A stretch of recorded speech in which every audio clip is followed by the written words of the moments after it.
30 minutes of honest advice, tips and resources. I'm Trudy J, and I am here with Shah Barrett. Hello. Wendy Valla. Hello. Cheryl Phipps. Hi there. And it is part 2 of the amazing, fantabulous session with Elana Johnson. Yay!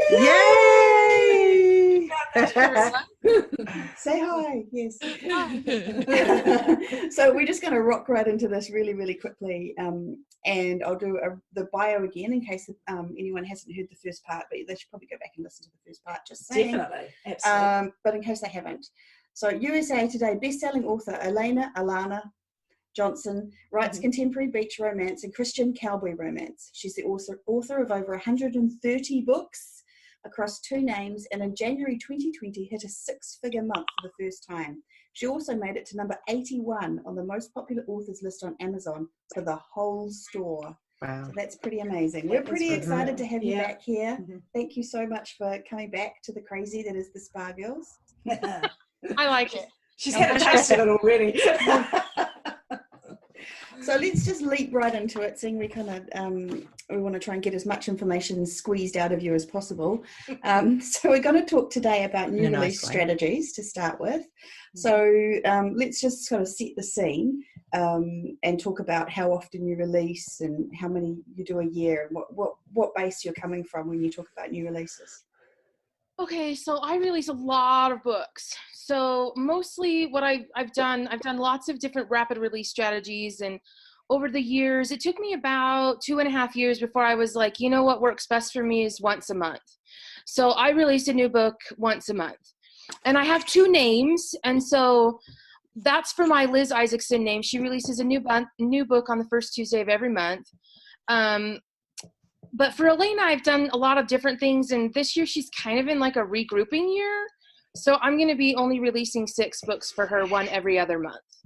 So she's a little bit different, but for my Liz name that hums along really well and seems to do the best with that, she just settled on once a month.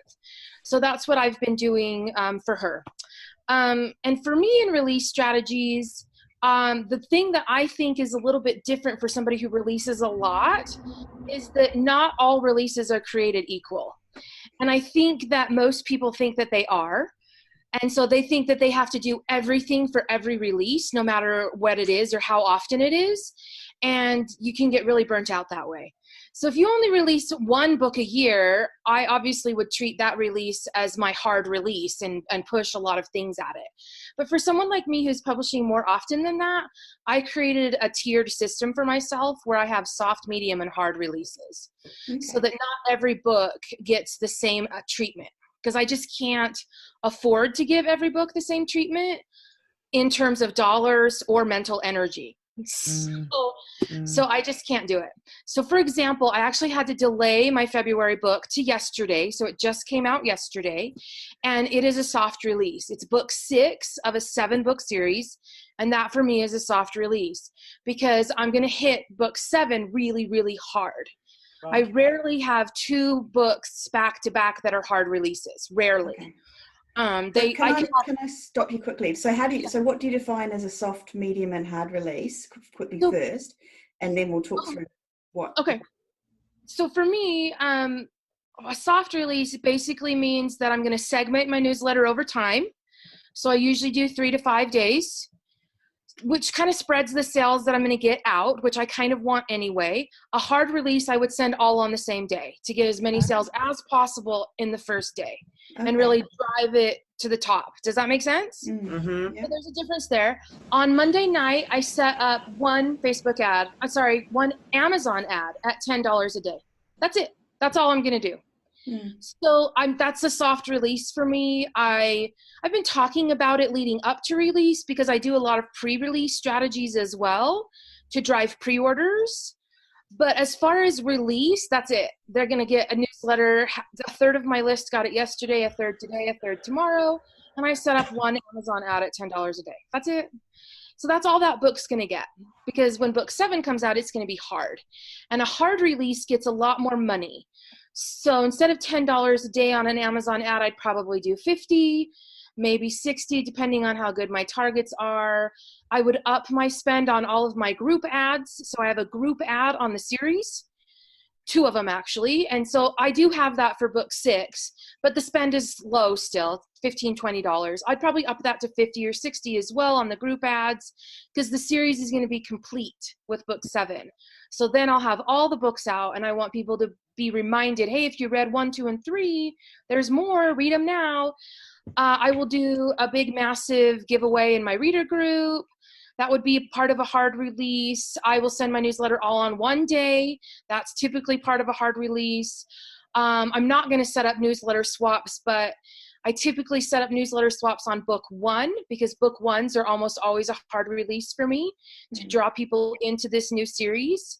So I usually set up newsletter swaps only on book 1. That's part of a hard release. I typically start Amazon ads the night before, so they're running day of. I let them go for 3 days, and then I start Facebook ads. A pretty high spend, $50 to $100 a day, usually 2 or 3. So by the time release week is done for me, over the 7 days, you know, I've spent a fair amount of money, $2,000 or $3,000. I know some people who spend $10,000 a week on release, Wow. $20,000 on release. So I don't do that, because typically most of my advertising money is on a backlist title, and then my new release, I have some money on that as well, and it's not the bulk of my money. So, but that's more of what a hard release would look like. I would have maybe some previous books on the series, on sale that I have booked ads for. So maybe like a Robin Reed's ad is what I mean by that. If I'm lucky enough to get a BookBub featured deal, I might set one of those up if I can, close to a hard release on a previous book in the series. Anything to get more people into the series, reminded of the series, or, you know, anything like that. So a lot of it is ad spend. A lot of it is just driving a lot of traffic over a very short amount of time to get the rank high and keep the rank high. So last week on the 4th, my book was supposed to come out on the 4th. I got 2 emails from Amazon that said my book was available, and it wasn't. I changed to the release day, and I haven't gotten any emails from Amazon yet this week. So I know sometimes they choose those based on algorithms and how much traffic you're getting and things like that. So I really try hard on my hard releases to make sure that I'm putting a lot of traffic on the page to get people there. I build people up more on a hard release in my review crew so that I can get more reviews. I'll say things like, oh, I'm so nervous about this book. I want it to do so well. Please remember to leave your review, so that I can get a lot of reviews really quickly upon release. That way, when I'm driving people with ads to the page, it's got social proof. So that's something that I do more with a hard release than I do with a soft release. What else do I do with a hard release? Just a lot more, right? That's I just do more. I spend more money. I do more things.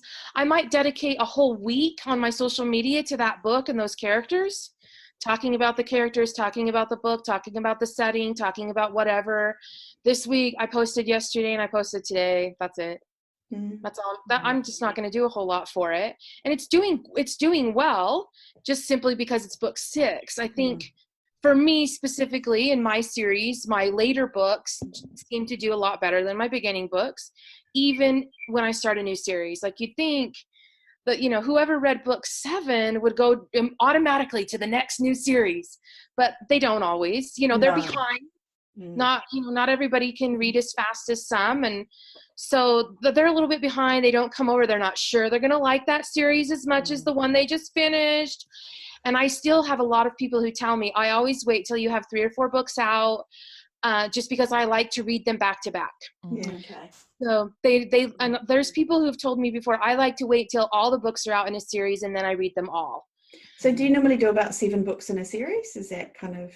My standard is actually 6. Okay. So if you look at my series, most of them have 6. If there's more, some of them are more than that, but most of them are 6. If there's more than that, it's typically because one of them is a really short novella, or I tacked on a couple of novellas at the end because I was writing in a lot of shared worlds and anthologies and things like that in 2017. And I was like, well, now I've got this book back and I want to put it somewhere. And so I kind of rewrote it and stuck it into this world that I already had. or it has proven to be such a lucrative series that's pretty popular that I have written more in on purpose to continue that sales cycle. Okay. And so what would a medium release be, Elana? I'm guessing somewhere in between, like a kind of a medium cooked steak. Yeah. So it's somewhere between. So my book 5 in January was a medium release, and I set up the Amazon ad on Monday night, and then I set up another one on Thursday, and I set up Facebook ads a week later. So instead of 3 days later, I did a couple of Facebook ads. I actually did 4 Facebook ads at $5 a day. And those have just been trucking along. And I did that because they're test ads. So that can kind of speak to advertising as well. So I'm advertising book 1 on Facebook pretty consistently in this series, but I don't advertise every book on Facebook. But for book 7, I'm definitely going to want some good audiences and targets for when I want to hit that pretty hard on the Thursday after release. So for book 5, a medium release, I use the same books in the series to test audiences on a medium release. So medium releases are always test ad time. So soft release hardly gets any ads, and I use a proven keyword list on that. A medium release, I set up ads, and they're all test ads to just kind of see where I can get clicks and see what will happen. And they're all low spends, but there's more of them. So I set up my one Amazon ad, but for a soft release. For a medium release, I set up 6 to 10 ads at much lower spends, $5 a day. But still, if you're doing 6 ads at $5 a day, that's more than a soft release gets. And I test those audiences, and I found that on Facebook, I got to spend about $100 before I really know if the audience is working and well and which image and all that kind of stuff. So from a medium release through a soft release to a hard release for me is 60 days. And that gives me plenty of time to test that audience, find the right image, so that when I'm ready for my hard release, I have some good audiences, I have good images, I've got copy I can use. Now it's a different book. So some people are like, oh, but that's for that one book. But I don't put covers on my ads on Facebook. It's just a cowboy. So I'm like, yeah, but this cowboy worked with this audience. It's still a cowboy billionaire. It's still a fake marriage. It's going to work very similar. So that's what I'll do in March for my hard release. And I'm actually going to get all those set up because I'm going to be traveling. So I'll get all that set up before I actually leave on February 29th. For that hard release, everything will be scheduled and ready to go so that it will just start to run without me. So my God, you're so organized. My head just exploded. I know. I'm like scrambling in my head trying to work out how I can be that organized. But you have to be, right? When you've got that many releases, you would have to be. And I can see totally why you wouldn't do a hard release every time. Otherwise, you'd be coiled in the corner and we wouldn't be able to speak with you at this point.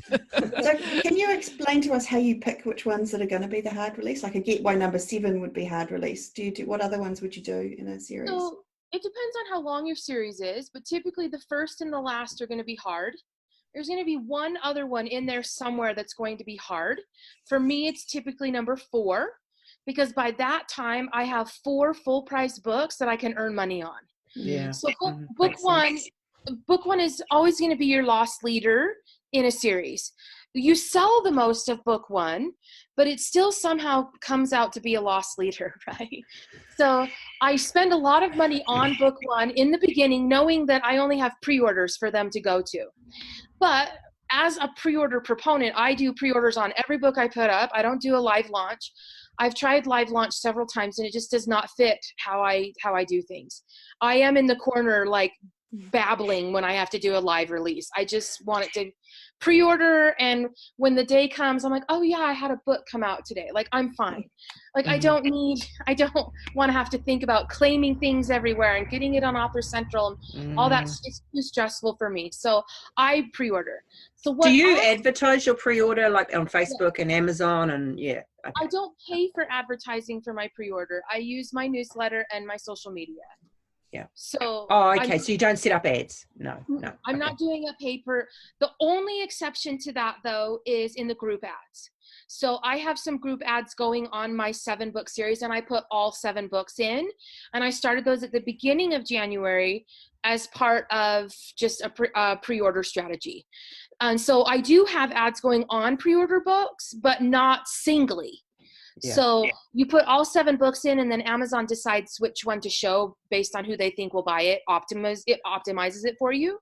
So I do have that. I do have those pre-orders, but that's it. I don't run a single ad to a pre-order because I have found that they don't work super well, but I know they work well for some people. So that could be something that people could test if they wanted to give that a try.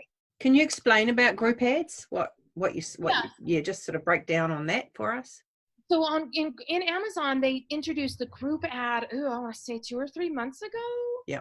Wasn't very long ago. I'm not 100% sure because, Amazon does not email you to tell you that they have new features on their platform. Weirdly. I don't know why they don't do that. I think they'd get more people clicking over there to see what was going on with their account, I go there every day, but I don't set up ads every day. So I didn't see it for a while. I don't know how long it had been there, but I feel like I got there pretty new.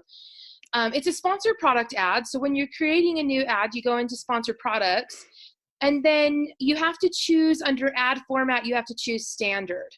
If you don't choose standard, then it doesn't open up for the availability to have a group ad. So when you scroll down, you name your campaign and it's campaign bidding. Right below that, it says ad format. And that's where you can choose to choose standard. And a standard ad is just an ad with no copy. So, a lot of people are setting those up anyway because they're easier. You don't have to have copy written. But when you click on that little radio button that says standard ad, a new part opens up called create an ad group. And so what that means is that you can use the same products or keyword targets that you want over a range of products. Perfect. So then you can name your group and you can put in as many products as you want. Okay. So what I do when I do a group ad, I'll call it my series name, group ad, and I put all the books in that series in the group ad. And then those, for me, 7 books in this series are being targeted at the same bid to the same keywords, or you can do products as well. So you have to do a keyword ad, you could do a product ad, and then you just launch it. So none of the books have copy on them.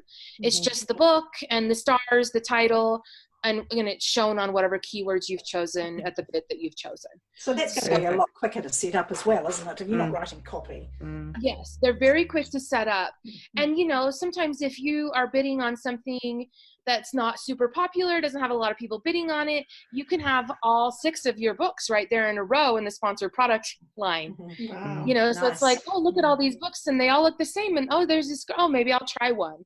If you're bidding on the more heavily popular words, that's not going to happen. But a lot of times I'll look at some pages and, they're just lesser known or not as popular. And my books are sitting there and I just think, okay, great. And my group ads do pretty well. I get some good higher CTRs than I've gotten on single ads. And the ACOS is a little bit better simply because I got 7 books that I can sell out of that ad. Yes. So, and then Amazon does optimize it to show, based on who's looking at it, because that's what they do. So awesome. Anyway, that's a group ad. And I do have some of those going for my series that I'm focused on. But most of my marketing money goes to backlist. So my new release, when I'm planning a series of new releases, I typically try to have 3 hard, and then usually I'll have 2 medium or 2 soft, and then the other one is either medium or soft. Book 2 is almost always soft because it's a brand new series. I feel like I'm still bringing people into book 1. Book 3 is usually medium, building up to book 4, which is hard. Book 5 last time was medium. Book 6 is soft. Book 7 is hard. I just kind of alternate them based on different things I apply for as well. So I was able to get a book bub on one of my series in January. And so that kind of determined, I can't really spend a lot on this February book. So the February book has to be a soft launch because I spent money on this book bub, feature deal in January, which is great, but they're kind of expensive. So I was like, we're not going to be spending that ad money on book 6 and it's in the new release. It's fine. So, and then another thing I'll do for this book 7 is I will then move that series, even though it's still a new series and has a lot of life to go. I will move it to a backlist series, and I'm going to move almost all of my advertising money into that book 1. So that's what I'll do in preparation for book 7 as well, is on March 1st, I will move almost all of my advertising money to book 1 of this series. And then book 7 will come out on the 3rd of March and hopefully make the whole series sell now that all 7 books are out, until I decide to move the bulk of my money somewhere else. Okay, so it switches around. So what you're ordering. Can I just ask one quick question before we move on? When do you set up your pre-orders? Do you do, because you know that it's 1 a month, do you do it all at the beginning, or so they've all got? So Amazon just used to do 90 days. So I would do 90 days as soon as I could and do the whole 90 days. And then when they changed to the year, I kind of went crazy and I set up all these excited. And so I've had pre-orders up for my April and May titles since like September. Wow. Or October. And I really I have made a pact with myself that I am not going to do that again, because it's really stressful. Yeah. It's very stressful for me. I'm stressed for you just hearing that. Okay. So it's been a little stressful for me. I wish that I kind of wouldn't have done that, simply because I like having pre-orders. I like marketing them. I like talking about them. I like showing the covers. But it's, when you need a break from writing, or you're burnt out and you're like, I'm not going to write this week, you've got this pre-order going over you, like, yeah, but it's coming out on March 3rd, but it's coming out on March 3rd. So I typically write 2 to 3 months out, but I did quite a bit of vacationing over the holidays, visiting family and things. And so I was quite behind. I had to push my February book out a week. I could have made it, but I didn't want to have to make it. The first time I've ever delayed a release. So I was like, it's the first time you can delay it. You'll be fine. And it's been fine. So, but I'm like, I'm not going to delay any of the others. The March 3rd book is ready. The April 3rd book is, or 4th, 7th, whatever the April day is also ready. So I'm writing May's book right now, which is on pre-order. And so hopefully I'll be back to my 2 to 3 months ahead. I need to lie down. Yeah, I'm just saying, you make me so tired. Just before we move on to Trudy's next question, just a quick, do you box set in the middle of the series, Elana, or do you wait until the end? How do you approach box sets? I do not box set books until individual titles have been out for 1 year. So I feel like in that 1 year, I kind of have a good idea of how that series is doing. And especially if I am advertising it heavily, I don't move all of my money to a book 1 in a kind of recent series unless I have watched it just do really well. So for this series, I'm doing it because between book 5 and book 6, and I was going to say this when I started talking about pre-orders, but I do a hard launch on book 1 so that I can gauge how well people like book 1 based on how many people pre-order book 2. Right. Does that make sense? Yes, it does. Makes perfect So sense. I use my pre-orders as a gauge of how well I'm capturing readers into a series and propelling them to buy the next one immediately. I do it for every pre-order. My goal is always at least 1 more for book 5 than book 4 had. So it's just 1 more. When I make it to the 1 more, I set another goal that I hope I can make. And it's usually an outlandish goal. So for this last book, book 5 came out and it had the most pre-orders out of any title under my pen name that I've ever had. Can you and I tell was like, how much that is, or is it? It was a lot. So, and the book is $5.99. And for me, it was about 1,300 pre-orders. Fantastic. Oh my gosh. That's Congratulations. I know people get a lot more than that. I know, but for me, it was about 1,300. I think it was 1,326. So, and I had an extra week before this next book came out, but I thought, okay, then my goal is 1,327. It wasn't at 1,327. It was like 6 something. So I really had to kind of double it, and I just kind of watched and I watched and I watched, and people were buying it and buying it and buying it. It's $5.99. It's the highest price book I've ever had. This series is just really a lot longer. The book ended up being like 87,000 words. So I've raised the prices because they're almost twice as long as some of my $3.99 books. So they're $5.99. And the book that launched yesterday, it launched my goal. So I met the 1,327 and I was like, this is crazy. And I met the 1,327 in like 2 weeks. It like doubled its pre-orders in 2 weeks. It was insane. And I like wrote myself a little note, like, how do I rebottle this magic? You know? I'm like, how do I make sure that I do this again? Like, how can I do this again? Yeah. Because even though you're doing it, you're not even really sure how you're doing it. Mhm. You're not sure how to replicate it. So I thought, okay, I'm going to get to, so I got to 1327 and I still had 3 weeks to go. So I was like, okay, my next goal is just going to be completely insane, like just stupid insane. I'm going to go for 1800, right? So I've got 3 weeks and that's like 475 pre-orders. Well, I launched the book with 1801 pre-orders. Go you. Oh my gosh. I was like, this is unbelievable. Like, I can't even believe this. Yeah. So it's weird. So because I've seen that happen since September, so book 1 came out in September, through book 2 and book 3 and book 4, and they've all exceeded the previous book's pre-orders, usually only by like 20 to 50. Mhm. This last one was, book 5 was about 100. And then from 5 to 6 was just abnormally, insanely, like 400 more pre-orders, like just weird. I've never seen that in my career for me. And so I thought, okay, well, I'm going to move all my marketing money over there on March 1st because the read through is obviously very strong. So I'm not sure I've ever done that before, where I move all of my marketing money that I typically spend hugely on a backlist title to a super active, still brand new series. Mhm. I don't normally do that. So this is going to be something different for me. And I'm doing it simply because the books are longer, they're higher priced, and people do seem to be reading them and moving and buying quickly on to the next. But that's what it's about, isn't it? Being an indie, it's pivoting, like, well, not even pivoting, it's just kind of adjusting your sails. So if the wind over there is a little stronger, you're going in that direction. That makes perfect sense. Yeah.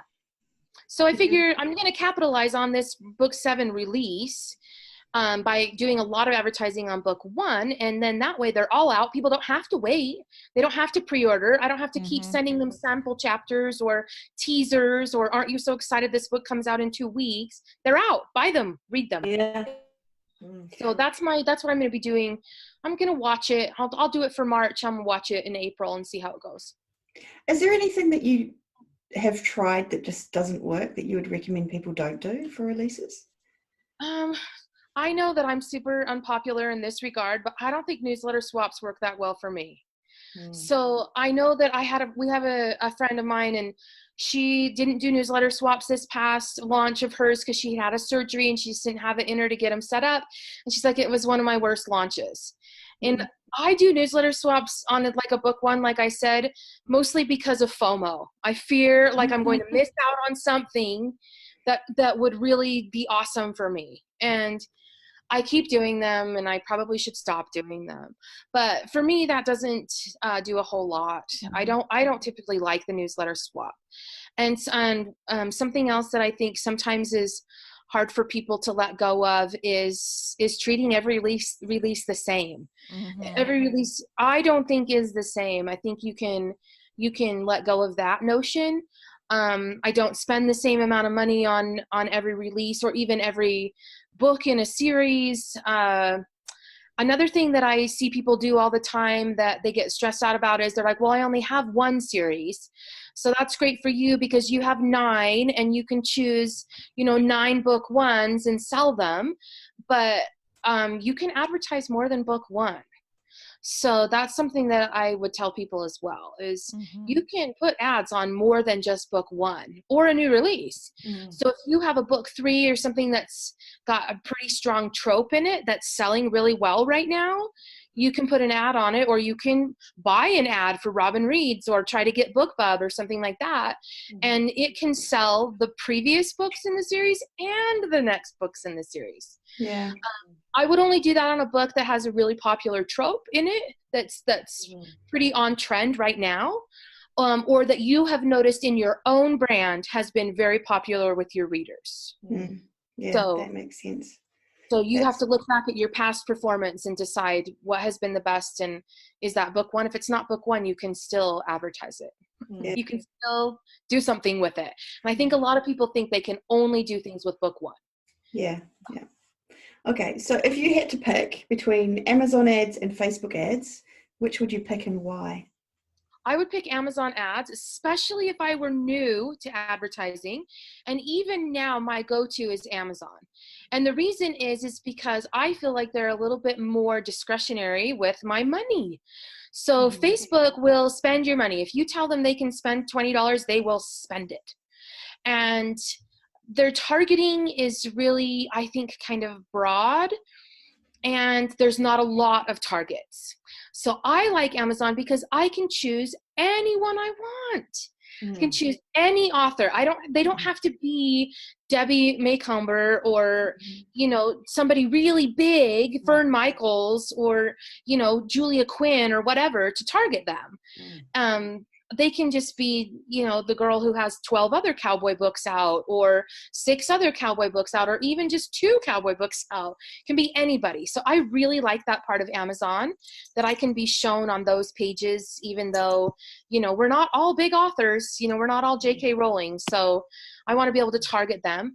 And I like that I can set a bid and I mean, I don't really trust Amazon, but kind of be like, if it doesn't get shown, you know, my bid's probably not high enough, I can up it. And they're really, I mean, I can put $20 on my ad, but that doesn't mean they're going to force it onto anywhere to try to get clicks.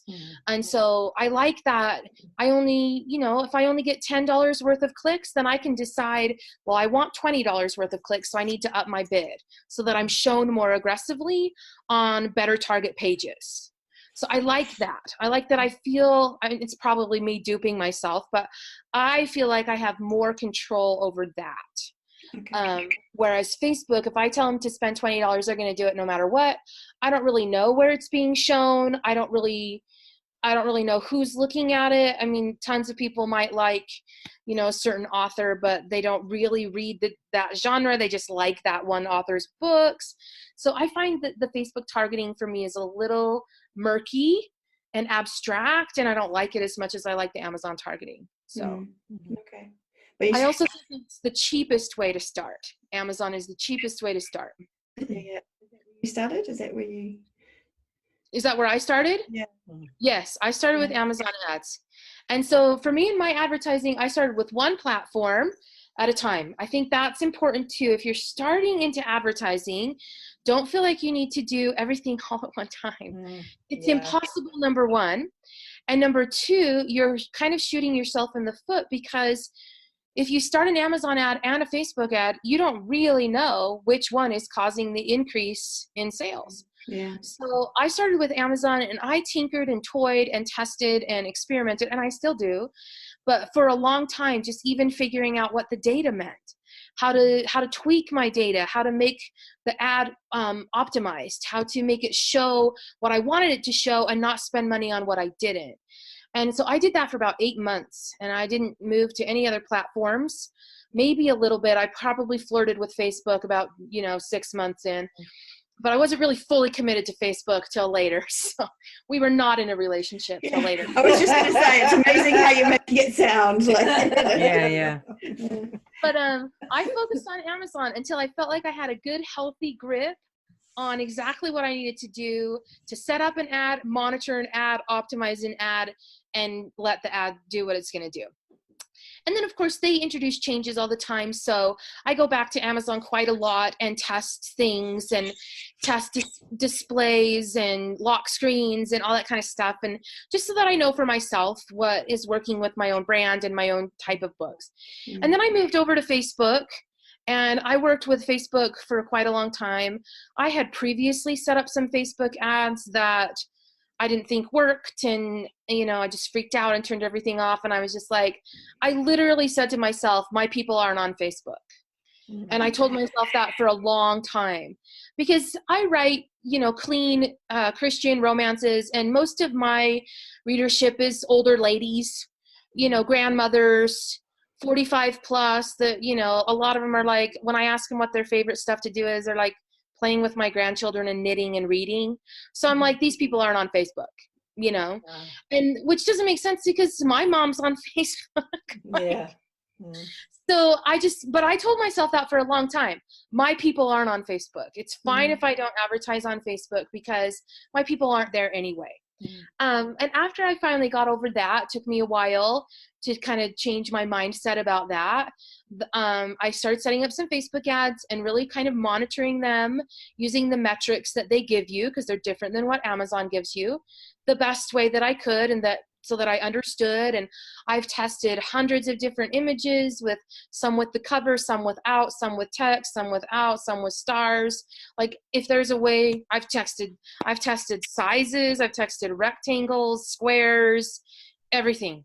I've put in excerpts. I've put in a single line that says brand new cowboy release, like a 4-word ad and a 1,000-word excerpt. I've done it all. And so for me at this point, and I did that, I've been doing that for about 1.5 years, 20 months maybe now, a little bit less. Yeah, about 1.5 years. I'd say about 1.5 years.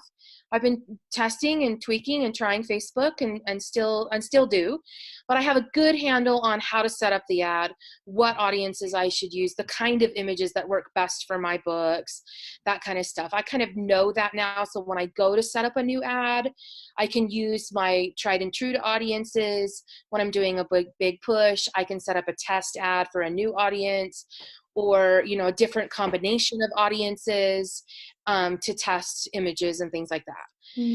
And then after about, 18 months or so, I moved over to BookBub.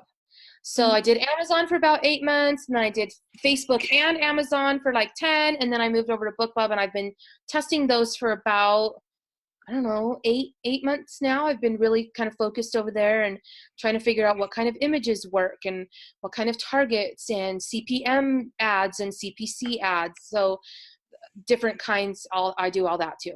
Yeah.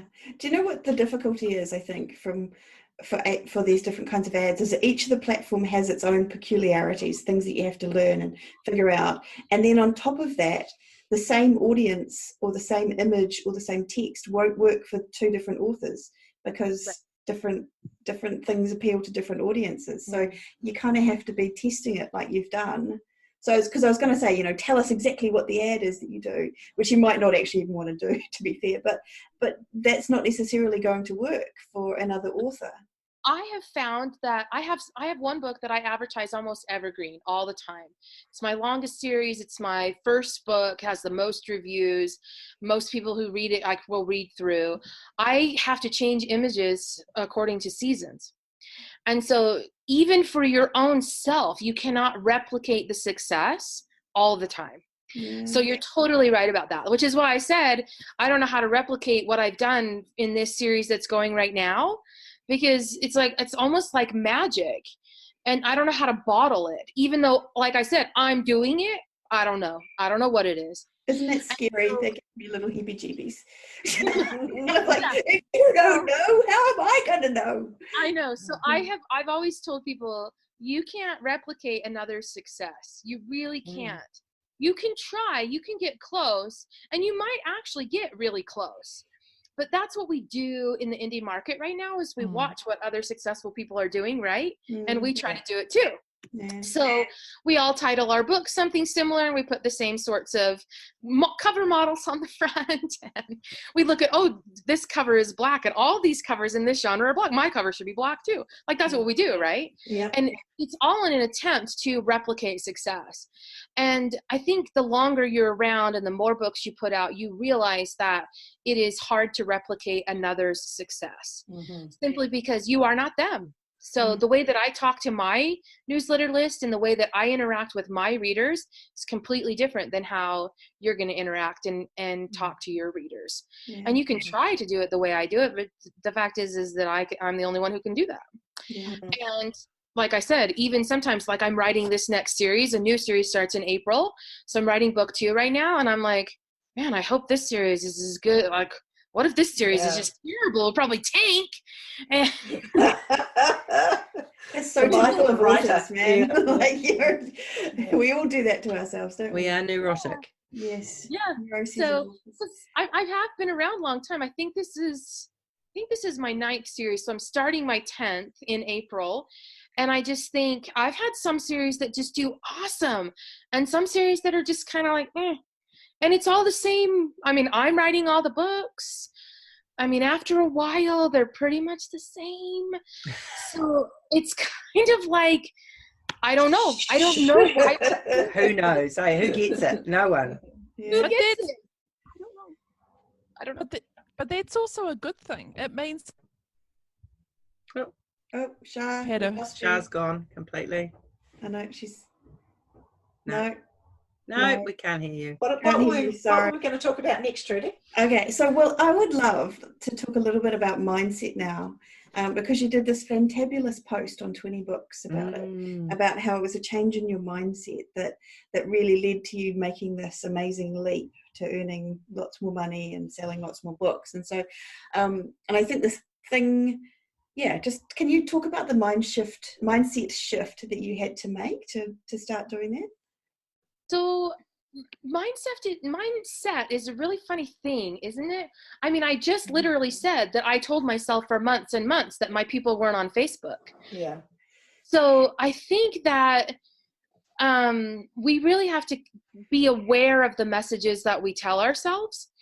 And so for me, one thing that has really helped me the most is to have people that I trust explicitly that I can say things to, and then they'll go, now, wait a second, what do you mean by that? Or when you said that, this made it sound like this. So I actually have a work wife. I call her my work wife.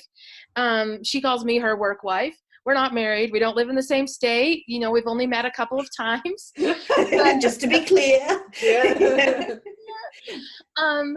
And, you know, I trust her explicitly, and I talk to her every day. We have just we text and chat and stuff. And, you know, sometimes when I'm like, oh my gosh, it's the Thursday slump, like here comes my slide into the weekend where I'm not selling any books, you know, or I'll say things like my people aren't on Facebook, or ads don't work for me, or whatever. And we've really we help each other check our mindset. So if you don't have someone like that, you kind of have to be aware of what you're telling yourself. Say it out loud to yourself, you know, like, I can't ever make that much, or my people aren't on Facebook, or whatever it is. That's and sometimes we say it like it's fact. Like we say, oh, well, my people aren't on Facebook, and you believed it like it was fact. Yeah. But like actually that was just you holding yourself back. Yeah. And I say things as fact still. Like, I still have mindset things that I deal with. Like, Thursday is always bad for me. Thursday is a bad sales day. I hate Thursday. Because historically, every Thursday is bad for me. So, but does that mean that's really true? And what is bad? You know, like, quote unquote, what is that? What does that look like for me compared to somebody else? And so I think we have messages that we tell ourselves.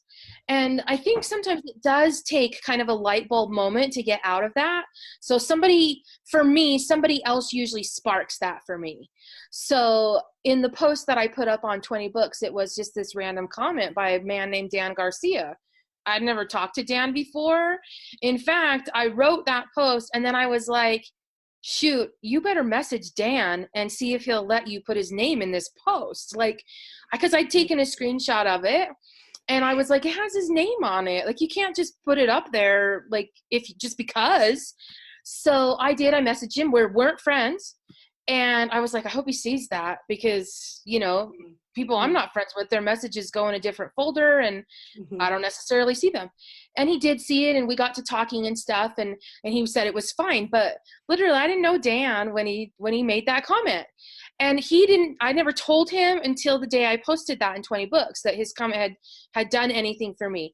But at that moment when he said that, I mean, it was just a short comment. I can't remember it verbatim, but it was something like, I've read one of your books, so I know that you can do it. And so really it was a two-sided comment, right? Number one, he kind of reinforced the idea that I can write a book. So I know that we're like artists and we're not supposed to care if people think we're good writers or whatever, and I know that sometimes, you know, we think, oh, it doesn't really matter if my book is not super awesome because the trend is really hot or whatever. But for me, I really do want to write the best book I can write. And I think all creative people get down on their ability to create something that they're proud of and that they hope somebody else will enjoy. So at that time in my life, I'm sure that I was in some sort of slump where I was like, why am I bothering? All of my books are terrible. You know, like, even though there's lots of evidence to the contrary of that, I feel like we get into that easily as creative people. Yeah. So maybe you don't, but I was probably on a day where I'm like, whatever, like, I wish I could make more money, but I don't know how, and my books suck and my writing sucks, and I'm in bed today and I wish I had popcorn. Like, you know what I mean? So I think we're all like that. Every now and again, at least. So that first part, that first half of the comment was almost like an affirmation that I was a good author. I've read one of your books. Mm-hmm. So like, and you're good, so you'll get where you need to go. And I was like, okay, so maybe my books don't suck. And, you know, you kind of start to pull yourself out of that. And then he said, if anyone can do it, you can. And I thought, yeah, you know what? I can do it. And I'm kind of a workaholic. I love to work towards something. It really gives me a lot of drive and a lot of purpose. If I don't have a goal, I'm like, let's put on Forensic Files because that's interesting, you know. I want a goal. I want a monetary goal. I want a word goal. I want an achievement goal, whatever it is. I like to have a lot of goals. So that was the end of August that he left that comment. And my monetary goal for 2019 was $500,000 in income. And I was getting very close to it. I think I hit it at the beginning of November. So I was 2 months away from hitting that. So I knew I was going to get it, right? Like, I knew I was going to get it already at the end of August because just of past earnings and blah, blah, blah. I knew I was going to hit it. So really, I didn't have a goal at the time, at least a monetary goal. And so that automatically became my new monetary goal. So, because I have an annual goal and I knew I was going to get it. And so in my brain, it's not really a goal. I've already achieved it, even though the number is not quite there yet. And I did. I hit it at the beginning of November, I think, that $500,000. And I thought, okay, well, this is my new goal. My new goal is a 6-figure month. And I kind of played around with it for a couple of weeks. And I'm like, that's insane. Like, you're insane. You're going into the holiday slump. Like, you know, we're hitting September and, you know, holiday slump's not great. And you're going to see 5,000 people release their Christmas romances in the next 2 months. And, you know, you're insane. And I didn't think that I'd hit it right away. I mean, obviously I wasn't like, oh, sweet, I set this goal on August 31st and September I hit it, you know. But so I set the goal and I thought this might take me a year to work toward, because most of what I do takes me a year to achieve. When I set the goal to hit the USA Today list, I had tried twice before I did it. It took me a year. And when my next goal after that was to become a Kindle All-Star, it took me a solid year, 12 months to become an All-Star. So everything seems to take me a year to figure out. And I thought, okay, I can work toward this. This is my goal, 6-figure month. It's okay if it takes me a year. I can work on something for a year. I'm good at it. I've done it before. So I did. And then I started thinking, after that was the goal. After that, I started thinking, okay, what are the steps I need to take to get to the goal? Because that otherwise, how do you get there? You don't just wake up and go, please today. Like, that's just not how it works. It's not hope and prayer, you know, although those do work sometimes. But for me, I was like, I've been hoping and praying for 12 months already. I mean, not really 12 at that point, about 9. But I was like, and, you know, I'm not just suddenly going to be there. So about the end of September, beginning of October, I thought, I'm going to charge full price for all of my books. Previous to that, I had most of my book ones in any series that were more than a year old at 99 cents. As low risk, low price funnels. Take a chance on this author you've never heard before. Come in and be part of, you know, you'll read all the books. You know, the goal is super fan. They read everything you write. And obviously it doesn't happen for every person, but you know, if you can even get 10 or 20% of the people that are reading one of your books to read another one and then another, you've got super fans building up over time, right? So my goal was, okay, well, you can do that in KU. Most of my books are in KU, or you can pay full price for it. So I upped all of my prices back to full price. And then I started devising the best way to advertise those full price books. And I decided that the best way to advertise full price books in KU was on the KU platform on Amazon. So I really decided to really put more money on Amazon.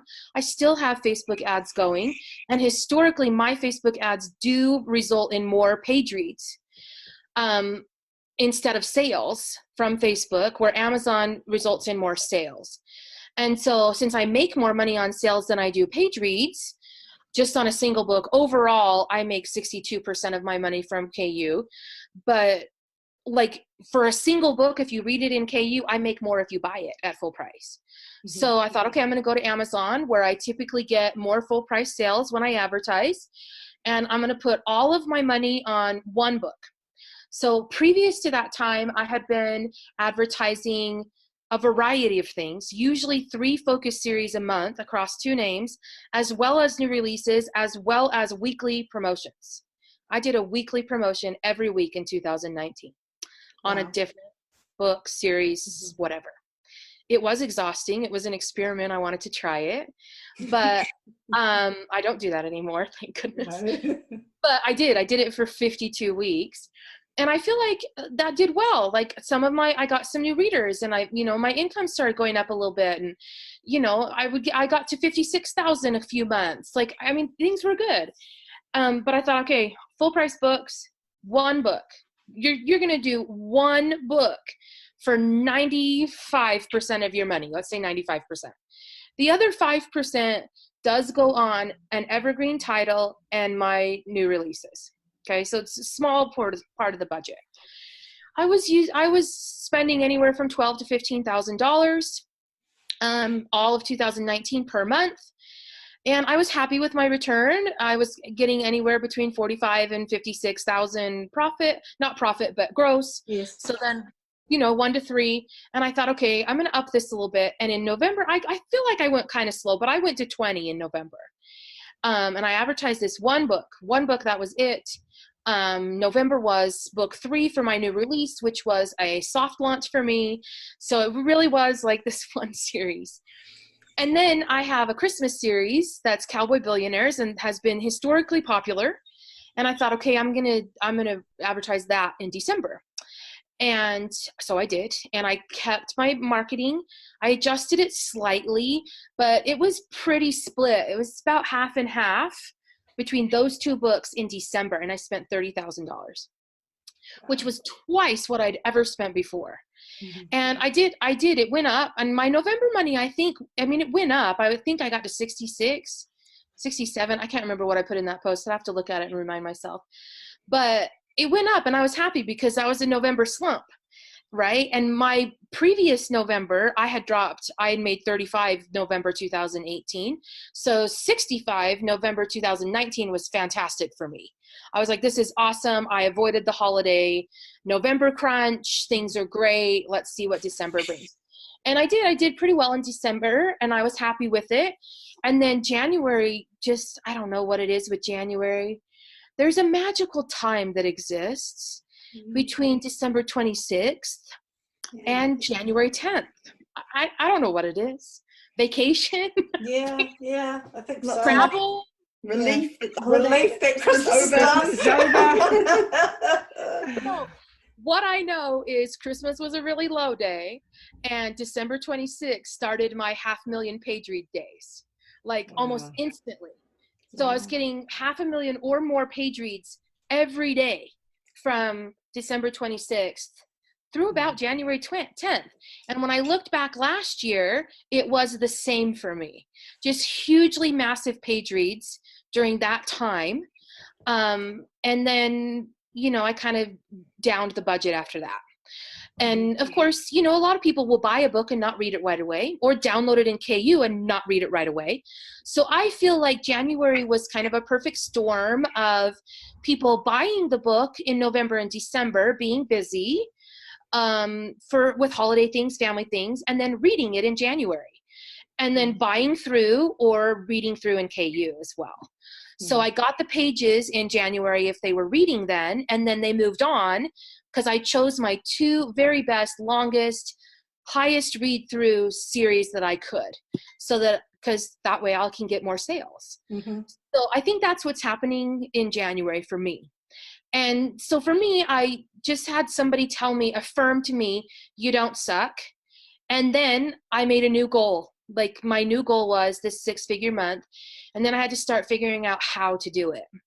And so I think those are your key things for mindset shift is you got to tell yourself you don't suck. So tell yourself that right now. And then set a goal. If you don't have a goal, and I almost think that it should be a crazy, insane goal. Like, I know that sounds weird, but for me, I think, why would I set a goal that I know I can hit? Like, I don't get that, but I know I'm a little weird that way. And I know that it can be hard to work towards something for a year or more if you've not done it before, because you don't see the payoff until then.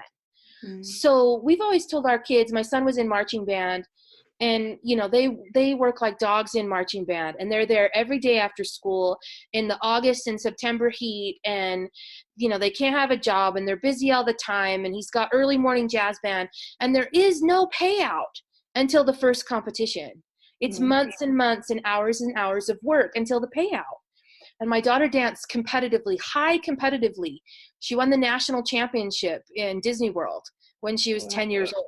Wow. So, and they dance 16 hours a week. Their feet hurt all the time. All of them are at the chiropractor. And there is no payout. There's 6 competitions a year from February to May. So we tell them, this is what work is. You work and you work and you work, and there's a goal. The goal is, you know, the first placing in the competition, the national championship. And there's a goal, and you work toward it, and you figure it out, and you might have to change, you might have to adapt, but you work toward the goal, and you'll eventually reach the goal. So I just like that. That's just something that I enjoy doing. So I tend to set my goals quite high for myself, and I do put a time limit on them. So my income goal for 2020 is $1 million, which is double what my goal was last year, and quite a bit higher than what I actually made. So it's about 40% higher than what I made. I ended about 620 last year, 625, and that's gross. So, I mean, I spent a lot to get there too. So that's a 40% increase in your business in 1 year. That's kind of crazy. I mean, it's kind of crazy. I'd be happy. You can do it. You can. If you ever need anyone to just give me a call, and I'll like chant on the line. You can do it. So I'm just wondering if you could move in with me, you know, like it'd be Do you great. need another wife? Another wife, yes. You can have us Four four. right You can have here, 5 4 wives. right here. Yeah. So I just think the goal should be kind of crazy. And I think it's going to take me a year to work toward this, and that's okay. Like, and then if you hit it before then, you have to set another goal.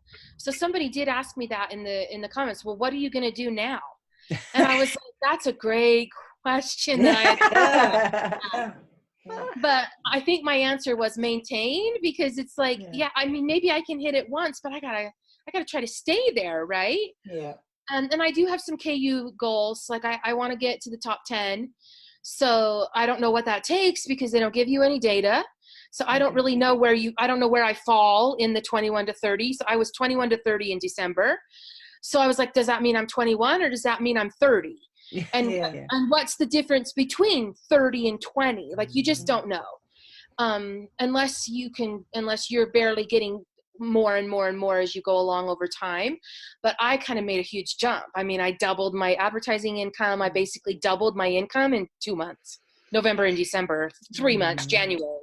So for me, I had a big jump from like 7 million page reads to like 15 in January. I think I had 7 in October, and I had 15 million in January. So I don't really know where those lines are.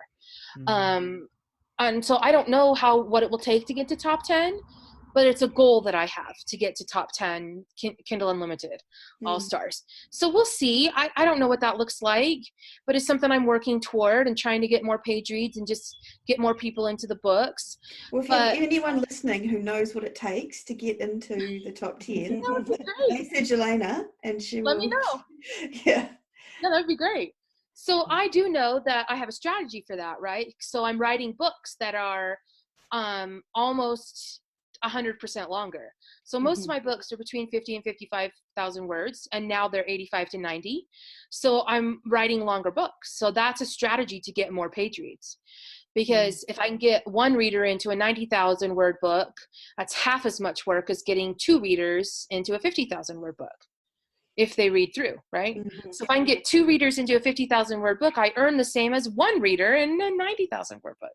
So I'm working on writing longer books, which of course takes more time, and the editing costs more money because they're longer. And so there's some downfalls to that, some things you got to watch out for. But for me, that was a strategy that I started back last year. So I started doing that in September. I thought, I want to write longer books. I think I can get better page reads. I can work less on ads. I don't have to get as many new people. I just need half as many. And so that's a strategy I've been working on for 6-7 months now, or so, 5 or 6. And so that's a strategy, just to get more page reads. And then full price books is also a strategy for more page reads. I find that when my books are 99 cents, people will buy. When they're full price, they will borrow. So there's different strategies for things that I just know or have seen in my own brand based on the longevity that I've had in the career. So those things have worked for me and what I've seen over time. So those are some strategies for that. Perfect. And that's also a reason I'm moving most of my advertising money to this longer series. To kind of see what March page reads will look like, because March is a long month. March is 31 days. And with a long series, with all 7 books out, what can I achieve with the advertising on the long series? So we'll see. So we'll see. I'm not saying I'm going to get it there in 1 month, but I'm saying that I set a new goal, and then I start to think of what will get me to that goal. And I look back at my past performance to help me guide my future decisions. And you're the only one who can look at your past data unless you share that with somebody else. And so I can look back at my data and see what sells, what tropes, what lengths, what I can see it. And so I can go, okay, let's try this. That's brilliant. So, and no one can see what you did to get there either. So right. And then I go, well, this is what I did, and it worked. And you know, I don't know if I'll be able to bottle the magic again. I don't know. Do you use any specific tracking systems? You know, like I know, you know, how do you just do it all through spreadsheets and just take your numbers down off Facebook and Amazon, or what do you do? So I use reader links. So I'm not using a spreadsheet where I have to put in the formulas and all the numbers. So I download all my reports from Facebook and Amazon.